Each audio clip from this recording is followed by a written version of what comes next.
국민연금은 받을 때 물가상승률만큼 올려줍니다. 이게 굉장히 좋은 제도죠. 근데 이게 한 가지 문제가 생기는 경우가 있어요. 국민연금을 많이 받는 건 좋은데 그것 때문에 피부양자가 탈락되면서 건강보험료를 한 달에 또 나오게 되는. 그럼에도 불구하고 국민연금을 내라고 말씀드리는 이유는 뭐냐면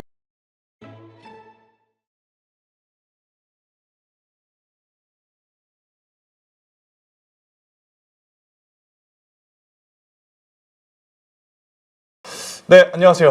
해가 지나면 지날수록 연금에 대한 관심도는 여전히 계속 높아지고 있는 것 같습니다. 그래서 오늘 연금에 대해서 그 누구보다 자세하게 그리고 친절하게 설명해 주실 분을 모셨죠. 연금박사 상담센터 이영주 대표님, 안녕하세요.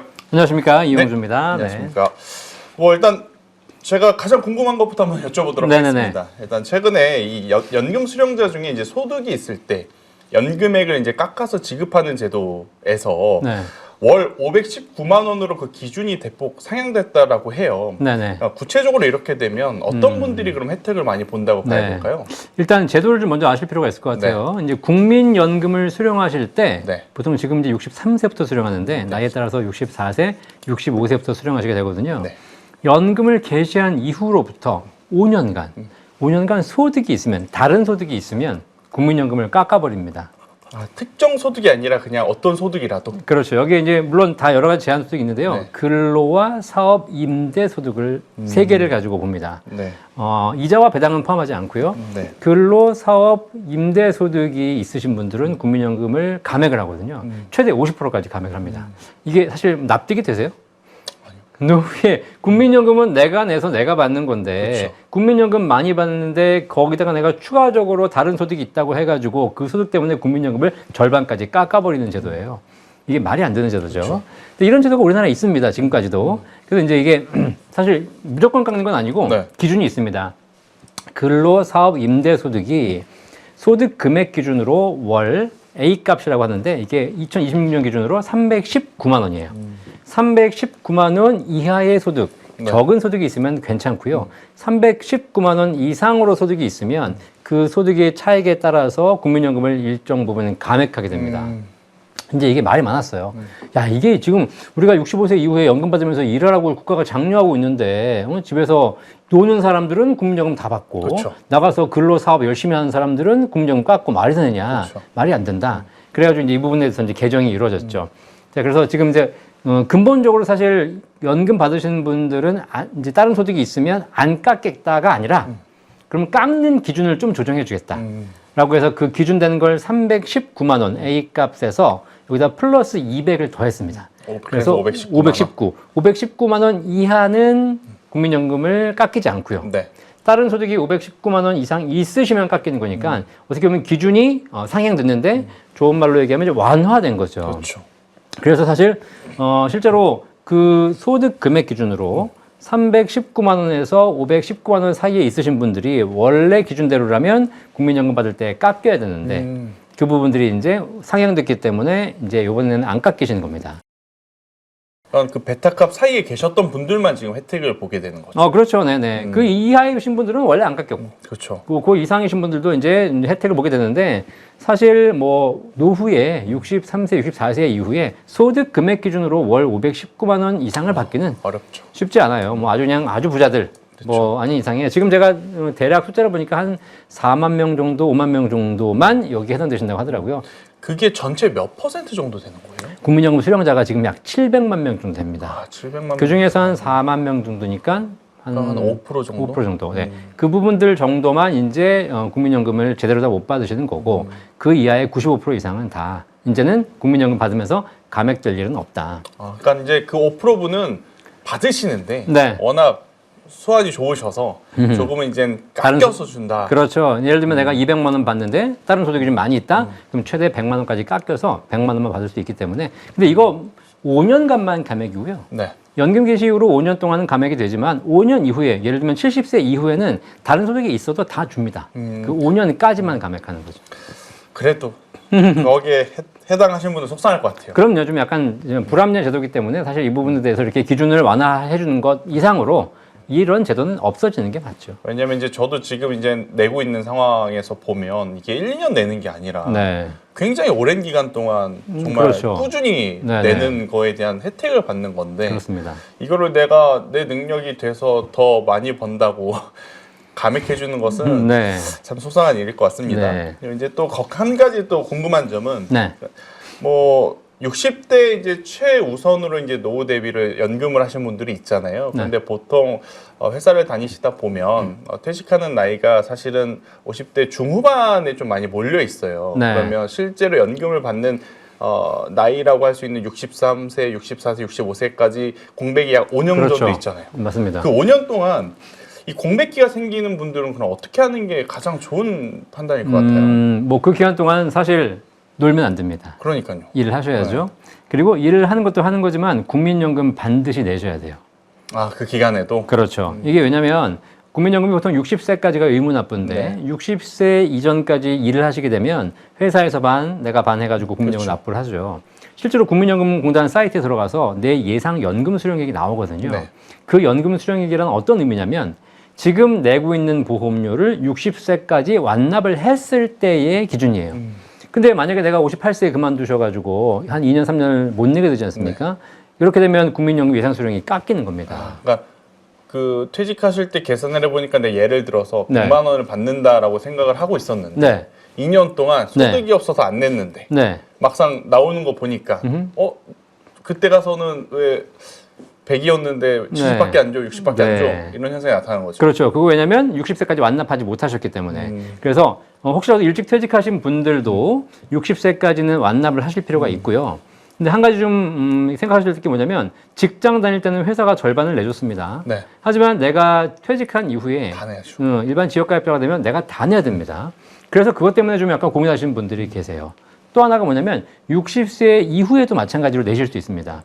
이게 60세가 되면 납부 의무가 끝나기 때문에 더 이상 내실 필요는 없거든요. 하지만 국민연금 이제 받을 때까지 한 3, 4년 정도 또 갭이 있잖아요. 네. 그 기간 동안 추가적으로 내가 임의계속가입 제도라는 걸 통해서 보험료를 더 낼 수 있어요. 자, 이렇게 해서 꾸준하게 보험료를 내시면 국민연금 수령액이 올라갑니다. 물론 회사가 절반 내주는 거 없고 내가 본인이 다 내셔야 됩니다. 자, 이제 그런데 그럼에도 불구하고 국민연금을 내라고 말씀드리는 이유는 뭐냐면 어쨌든 국민연금 보험료 한 달에 한 30만 원, 40만 원, 많게는 50만 원까지 내실 텐데 그거를 내가 3년, 4년 낸다고 했을 때 뭐 한 달에 30만 원이면 1년에 한 360만 원, 그렇죠. 한 3년이면 한 1,000만 원 냅니다. 그렇죠. 그 1,000만 원을 가지고 할 수 있는 여러 가지가 있잖아요.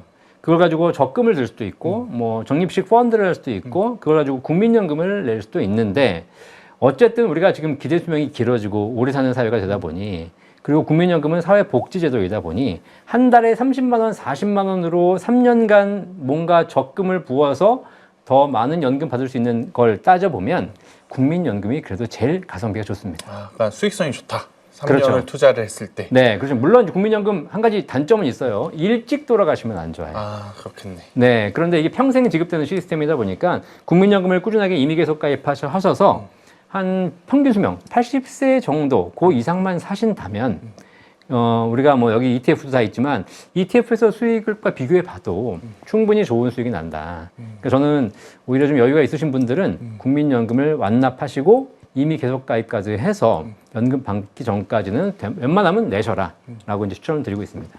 뭐 여러 가지 본인들만의 방법은 있으시겠지만 가장 좀 심플하고 안정적으로 이제 네. 수익성을 달성할 수 있는 게 이제 연금이라고 좀 맞습니다. 말씀을 해주신 네. 것 같아요. 대신에 건강 관리까지 하셨을 때 이야기입니다. 맞습니다. 네. 네. 일찍 돌아가시면 안 좋습니다. 그렇죠. 최근에 이제 물가 상승률을 반영을 해서 국민연금 수령액이 이제 2.1% 인상한다는 이야기가 있어요. 네. 이제 그런데 이 인상 때문에 건강보험 피보험자 자격에서 탈락할 수도 있다고 네. 하는데 이건 어떤 이야기예요? 이게 네. 국민연금 받을 때 국민연금액을 물가 상승률만큼 올려준다는 얘기는 알고 계시죠? 네. 우리가 개인연금을 받을 때 개인연금 주면서 물가 상승률만큼 올려주지 않잖아요. 그렇죠? 연금 펀드나 이런 건 수익이 나야 되는 것이고 네. 그런데 국민연금은 받을 때 물가 상승률만큼 올려줍니다. 이게 굉장히 좋은 제도죠. 그렇죠. 근데 이게 한 가지 문제가 생기는 경우가 있어요. 이게 뭐냐면 국민연금을 많이 받아서 계속 늘어나게 되면 건강보험료를 더 내야 됩니다. 일단. 배보다 배꼽이 클 수 있겠고. 뭐 그 정도 수준은 아니지만 어쨌든 건강보험료를 내야 되는데 이 배보다 배꼽이 커지는 경우가 한 가지 경우가 있어요.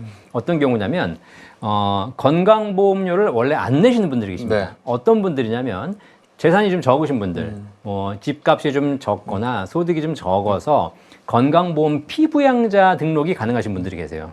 나는 지금 65세인데 우리 애가 지금 어디 뭐 직장을 다녀요. 직장인이니까 거기에 내가 피부양자로 등록이 되는 겁니다. 그죠? 그러면 피부양자 등록이 되면 나는 건강보험료 안 내는 거예요.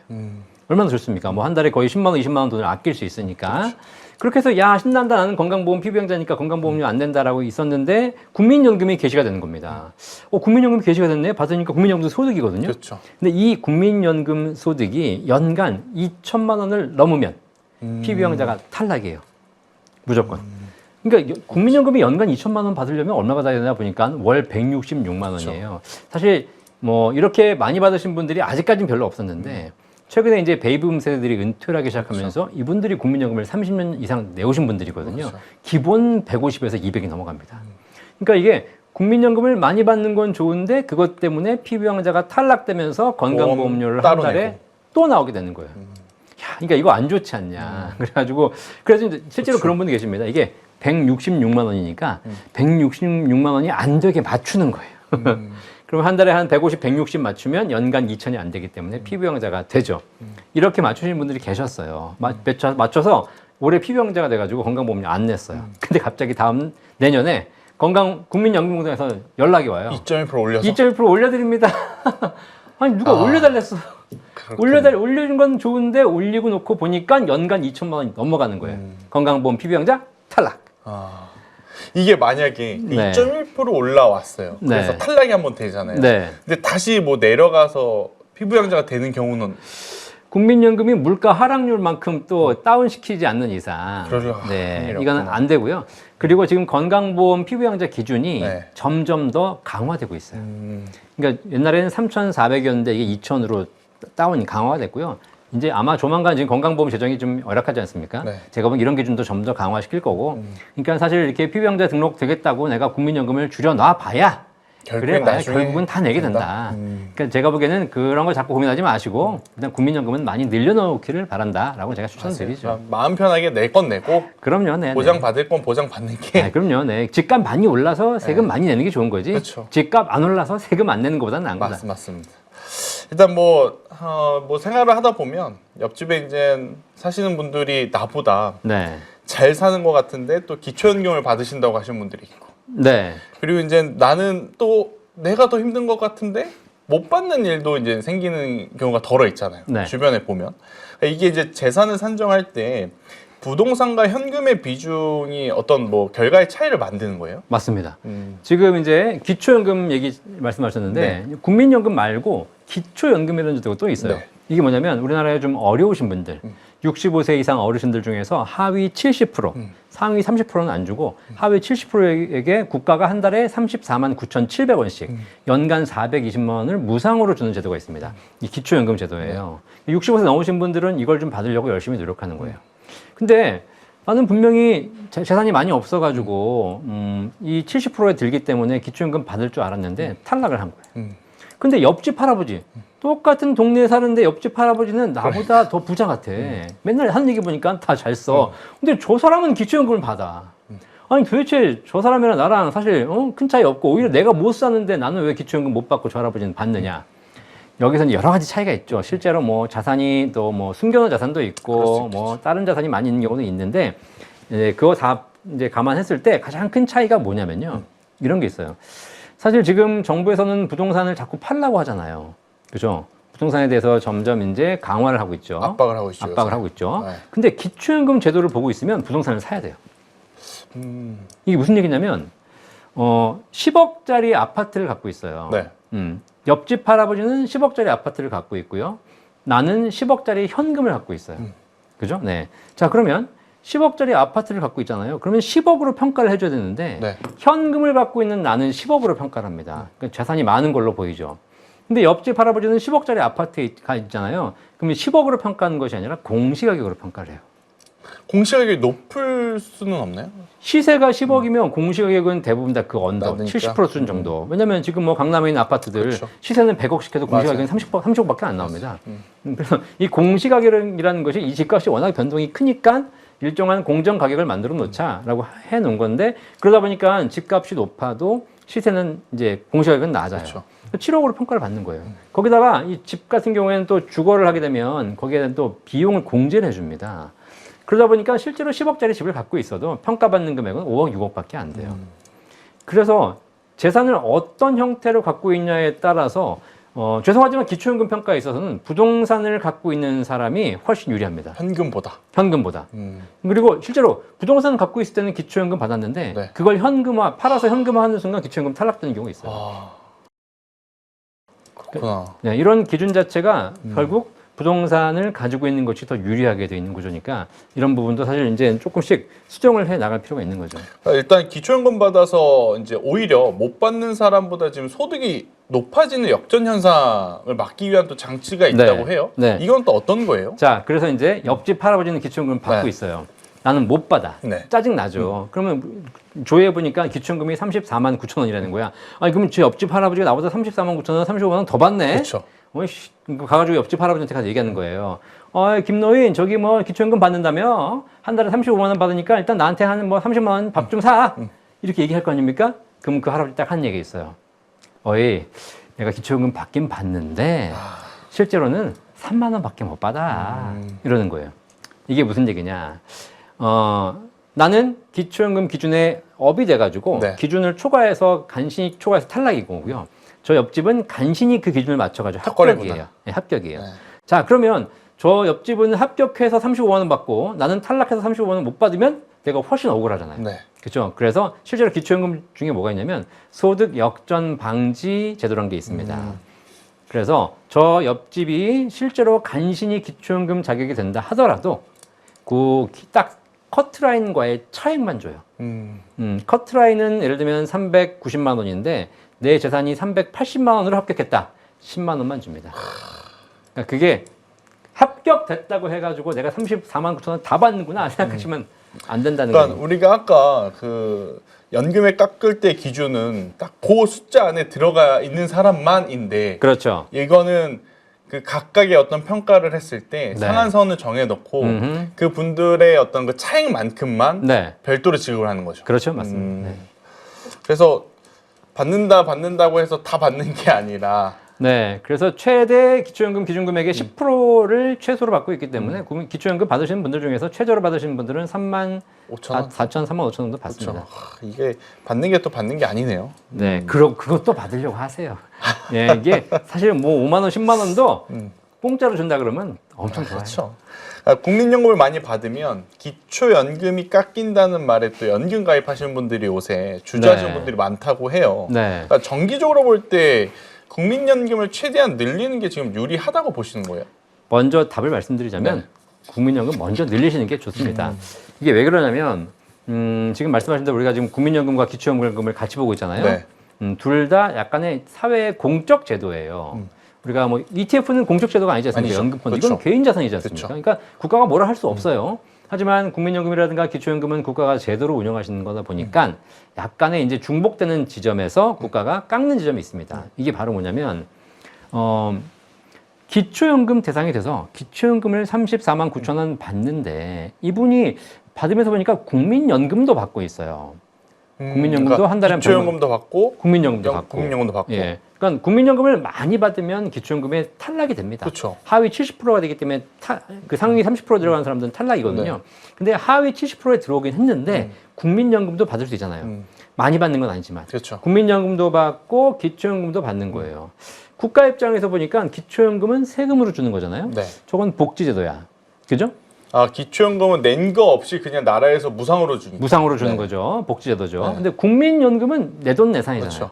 내가 내서 내가 받기 때문에 이건 복지제도가 아니라고 국민들은 생각해요.